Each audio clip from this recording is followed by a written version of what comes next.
Hello guys, welcome back ulit sa ating channel. Ngayon ay continuation dun sa ating unboxing nung dumating noong March 2, 2026. So meron na nakaraan, meron tayong items na unbox, na review. Yung tatlong items. Ngayon naman meron pang natira. So yung mga items na yun, yung kanyang yung mga items na yung paintable repair cylinder na saka yung headlamp saka yung sa phone. Ngayon naman guys, ito naman yung mga natirang items, i-unbox natin.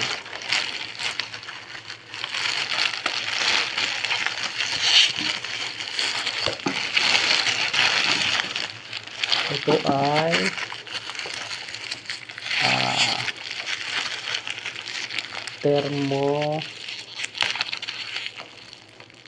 para siyang thermoplast, parang gano'n,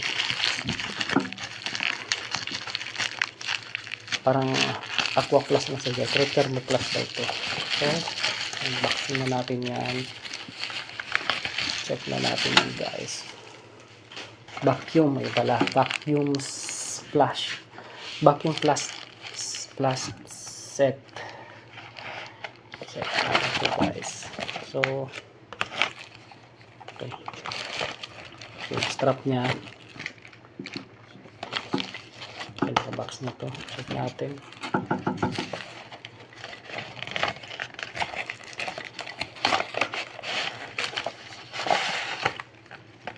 Okay guys, wala na sa loob.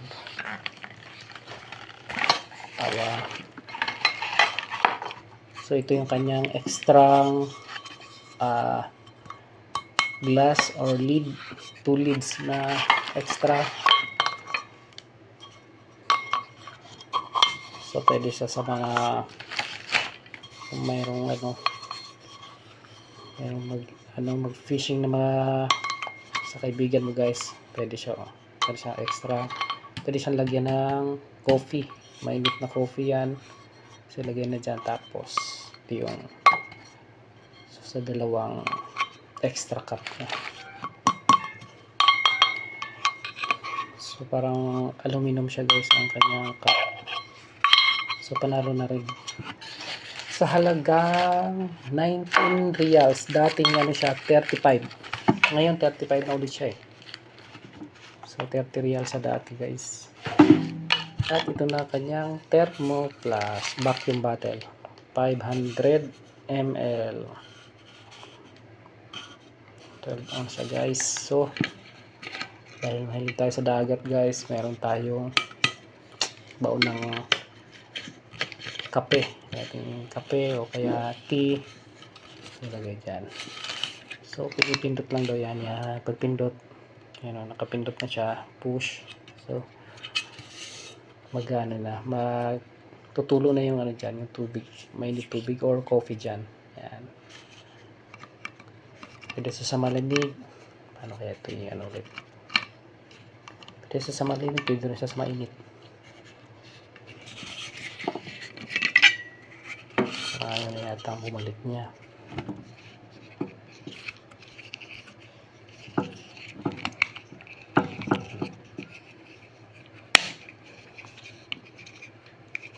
Ang gulo po ay maayos ka ta.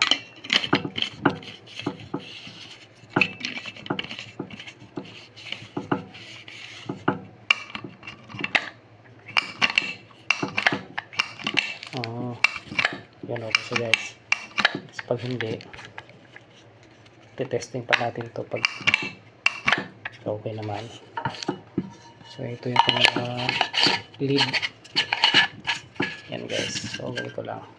So okay naman siya. Testing natin, lalagyan tayo mainit yan kung gaano katagal ang kanyang init tubig. So yan, okay na yan. Next naman ay guys, meron tayong extra interior, yung inner tube ng ating scooter guys, kung sakaling tayo'y maplatan sa biyahe. So So tayo na lang mag DIY, magpalit ng ano, hindi na kaya. Ayan, papalitan natin ng interior, inner tube. 12 inch to guys. Ito ay 19 real. 19 real. So nag-offer siya ngayon, bubalik ulit siya sa 28. So inabangan ko talaga siya na mura lang. So 19 real siya guys. 12.2175.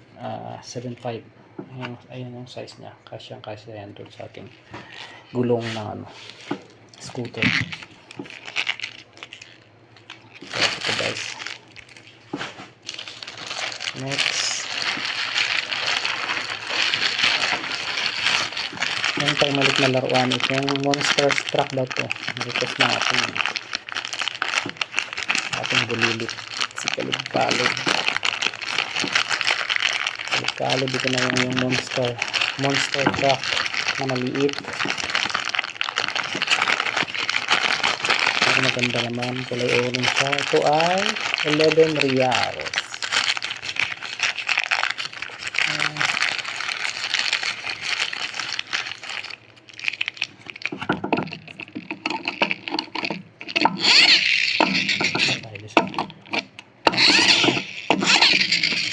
Oh yes, maganda ang ating monster truck. Wow, okay. Ito. Okay. Last one ay repair. Free pala ito ng ano guys. Free ito dito. Oh, free ba ito? Tama, free nga ito. So, ano ba? 1, 2, 3. Hindi pala siya free. Ano ba to? Hindi pala siya free guys. Ito talaga yung repair kit siya. So, isang order yun. Hindi pala ito free. Ayan guys. So, kapag nabutas ng gulong natin, ayan, meron tayong bike tube sealant. So, i-repair lang natin. Lalagyan natin ito. Ang kanyang butas. Tapos, katapalan natin ito. Yan, meron din siyang pang sikwat sa gulong ito. Free. Ito yung mga free pala. Ito lang yung in-order natin ito. Itong bike sealant na to. Tire sealant. Para may free pa siyang, ito yung mga free niya. 6 na pirasong patch. Yan. Tapos isang pang sikwat. So yun yan guys. Na-check na natin lahat. So ano na lang natin ito. Ito pa, meron pa siyang pang linis. Yun na lang natin kung magandang klase na ito lahat na order natin pag may apply na. Okay guys, thanks for watching.